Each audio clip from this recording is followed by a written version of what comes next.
오대영 라이브의 간판 코너입니다. 단도직입을 시작하겠습니다. 오늘은 박범계 더불어민주당 의원을 만나보겠습니다. 안녕하세요. 네, 반갑습니다. 안녕하세요. 네, 예. 총선 끝나고 지역구에서 민심 경청하는 경청 투어 다니시더라고요. 예, 매주 하고 있습니다. 아, 매주 가세요? 예. 뭐 총선 결과는 결과지만 제가 1년 4개월 동안 이제 법무부 장관으로 재직하면서 주로 과천과 정부 종합청사 왔다 갔다 하면서 조금 지역민들에게 자주 뵐 수 있는 기회가 좀 적었습니다. 그 부분에 대한 이번 총선에서 많이 아쉬워하는 그런 유권자분들의 어떤 느낌을 제가 정서를 읽었기 때문에 좀 국회가 정상화, 글쎄 언제 정상화될는지 모르겠지만 되기 전까지는 이렇게 매주 지역민들을 뵈야 되겠다 생각하고 있습니다. 지역민들이 지금 가장 화가 나 있는 이슈는 뭘까요? 제가 민주당 의원이죠. 또 아직까지는 검찰 독재 정치탄압대책위원회 이제 상임위원장을 하고 있는데 아무래도 민주당 의원이고 또 제가 당선된 곳이 사선된 곳이기 때문에 저를 아시는 분들은 아무래도 이제 민주당을 지지하거나 윤석열 대통령의 국정기조에 대해서 비판적인 생각을 갖고 계시기 때문에 여기서 말씀드리는 게 뭐 적절한지 모르겠습니다만은 아무튼 어떻게 더 지켜볼 수 있느냐 하는 그러한 대통령에 대한 원망 내지는 비판 이런 말씀들을 많이 하십니다. 어떻게 더 지켜볼 수 있느냐? 무슨 얘기일까요?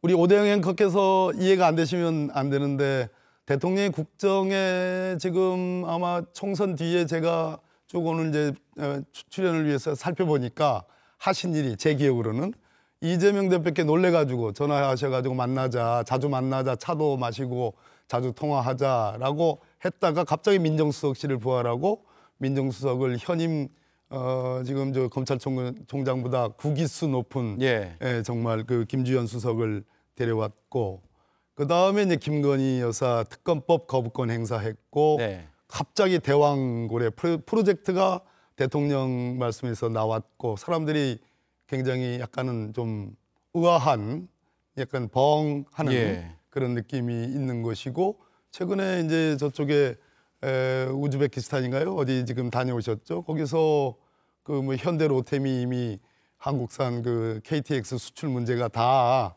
거의 계약 체결이 됐는데 마치 정부의 소관인 것처럼 그렇게 기억나는 것밖에 없어요. 지금 뭐 여러 가지 경제 기조라든지 여러 가지 뭐 민생에 관한 특히 이 3고 현상에서 긴축이 과연 정상적인 것인가? 특별히 긴축을 예외적으로 뭔가 좀 예산을 투입을 해서 살려야 될 부분이 있지 않은가. 특히 소상공인 관련해서는 그런 바람들이 있는데 정부가 그 부분에 대해서 많이 동풍한다 하는 그런 느낌을 갖고 있는 거죠. 조금 전 말씀하실 때 이제 검찰 독재 정치탄압대책위원회 공동위원장을 맡고 계신데 이번에 이재명 대표가 수원지검에서 추가 기소가 됐잖아요. 수준 떨어지는 창작이다 이런 발언을 했는데 생각이 비슷하십니까? 제가 여기 이제 우리 오대영 오늘 이 프로그램에 나오기 위해서 지금 이제 이화영 부지사의 판결문하고 안부수 씨의 판결문을 다 이렇게 정독을 하고 나왔습니다. 나왔는데 그 이화영 부지사에 대해서는 북한에 이제 준 돈에 대해서 800만 불에 대해서 제3자 뇌물수수, 즉 북한을 수익자로 하는 제3자 뇌물수수로 기소를 안 했는데 이번에 이재명 대표와 함께 이제 기소를 했거든요. 그런데 안부수 판결문을 보면 그 기초 사실이라고 있습니다. 이게 뭐 재판을 하시는 분들, 변호사님들이나 법률 전문가들은 너무나 잘 아시는데 판사 출신이니까 또 워낙 잘 아실 거 아니에요? 그렇습니다. 판결문을 쓰기 전에 제일 먼저 모두의 이 부분은 어떤 객관적인 증거에서 더 이상 왈가왈부할 수 없는 그러니까 아주 당연히 인정되는 사실관계를 기초 사실로 이렇게 설치를 합니다. 그때부터 이제 소위 검찰의 주장, 피고인의 주장에서 증거관계가 이래서 뭐 어떤 부분이 유죄, 어떤 부분은 무죄로 나가는데 그 안부수 판결에 보면 쌍방울이 고유의 대북 사업을 하고자 하는 의지와 계획을 실행하고 있었다. 그리고 주가 부양, 소위 말해서 나노스로 표현되는 계열사죠, 쌍방울의. 쌍방울 계열사의 주가 부양에 관한 얘기들이 나옵니다. 실제로 여러 보도를 보면 이 나누스와 관련해서 주가 부양이 2019년 1월 달에 한 20일 만에 주당 5천 원 하던 것이 9천 원으로 폭등하는 그런 일이 벌어지고 총체적으로 800만 불이라고 하면 한 90억 정도 되는데 뭐 일부 기사에는 1,000억, 뭐 2,000억 정도의 이득을 얻었다. 그러니까 대북 비용을 완전히 상쇄하고도 남는 그러한 주가 부양에 따른 그런 이익을 얻었다라는 그런 기사들이 나옵니다. 네. 이런 부분에 대해서 이번에 이화영 부지사의 판결문 재판이 충분히 조명하지 않았다. 네. 그 부분을 억지로 외면한 느낌이 든다. 예. 그것은 이재명 당시 경기지사를 기소하기 위한 혹은 이재명 경기지사를 유죄 판단을 내리기 위해서 견강부회적인 측면에서 한쪽은 눈 감고 한쪽만 부각시킨 것이 아닌가 하는 그런 느낌을 검찰이요. 예, 검찰도 예. 그렇고 재판부도 그렇다. 재판부도요. 그런 느낌을 지울 수가 없습니다. 예. 그러면 이게 결국은 이재명 대표가 재판에서 다투게 됐잖아요. 보고를 받았느냐 아니면 대북 사업을 자세하게 상세하게 챙기면서 알고 있었느냐 이게 쟁점이 되는 거 아니에요? 이화영 부지사의 판결문에 재미난 표현들이 납니다. 그러니까 결국은 그 쌍방울의 김성태든 방용철이든 이 회장 부회장이라는 사람이 접촉한 직접 상대방은 이화영 부지사잖아요. 예. 이재명 당시 지사하고 만났다는 그것이 없어요. 다만 통화 2번 했다는 게 이 판결문의 전부인데 통화 내용도 행사 잘 치르겠습니다. 앞으로 잘해보겠습니다. 이것이 전자 500만 불 갈 때 했다는 얘기고요. 예. 앞으로 잘 해보겠습니다. 더 이상 얘기는 없어요. 또 함께 방북을 추진하겠습니다. 이것이 2번째 내용입니다. 이 정도 가지고 직접적인 김성태의 상대방이었던 이화영 부지사와 공모 공동정범으로 기소를 하려면 소위 어려운 말이긴 한데요. 기능적 행위지배라는 게 있어야 되는 겁니다. 기능적 행위지배.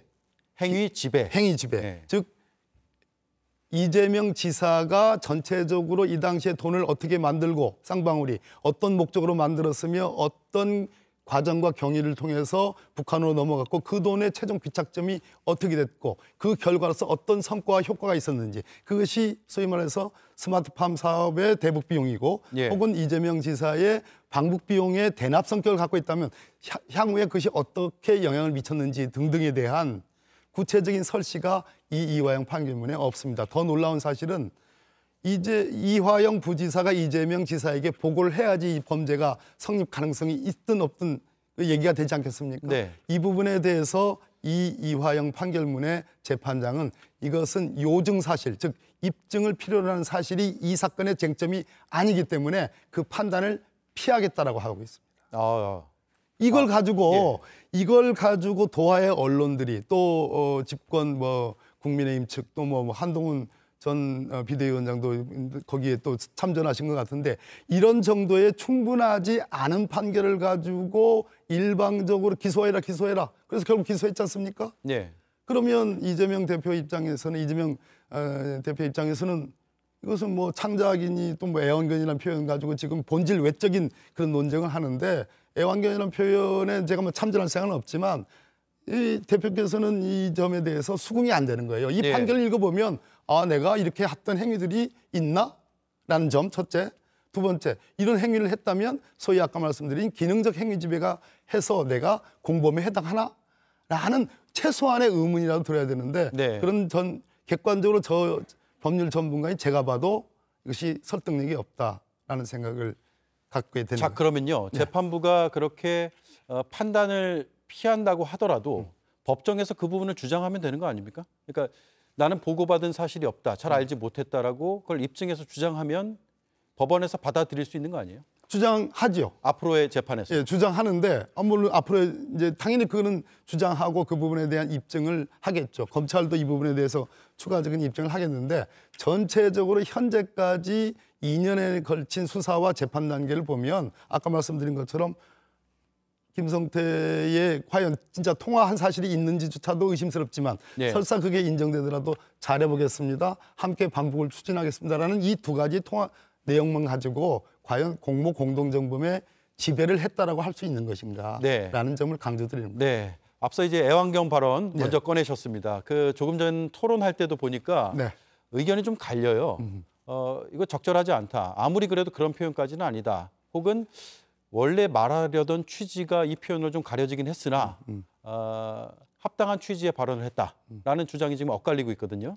어떤 생각이세요? 그것이 옳다 그러다 합당하다 표현이 뭐 적절하다 적절하지 않다 이런 등등을 얘기할 것이 아니라 제가 지켜보면서 역시 본질적인 측면은 이 이 기소와 이 수사와 기소와 이 재판의 과정들, 이 판결문이 설득력이 있느냐는 측면이 중요한데 그 전제로서 왜 애완견이라는 표현이 나왔을까? 그것은 제가 뭐 법무부 장관을 했지 않습니까? 예. 그러니까 우리나라 검찰에서 특히 특수부, 특수수사는 언론을 통해서 일종의 동력을 넣는, 그래서 국민 여론을 지배하고 국민 여론에 영향을 미치고 그럼으로써 힘을 얻어가지고 돌파구를 찾고 최종적인 타겟을 맞춰가는 그런 수사의 일환입니다. 우리나라에서 특수부 검사들이 많이 쓰는 뭐 수법이라고 할 수 뭐 아무튼 방법 중에 하나가 결국은 언론과의 긴밀한 관계를 통해서 특정 언론들에게 소위 독점 어떤 그런 것을 던져주고 예. 특정 언론이 그 보도를 통해서 그것이 또 전파되고 더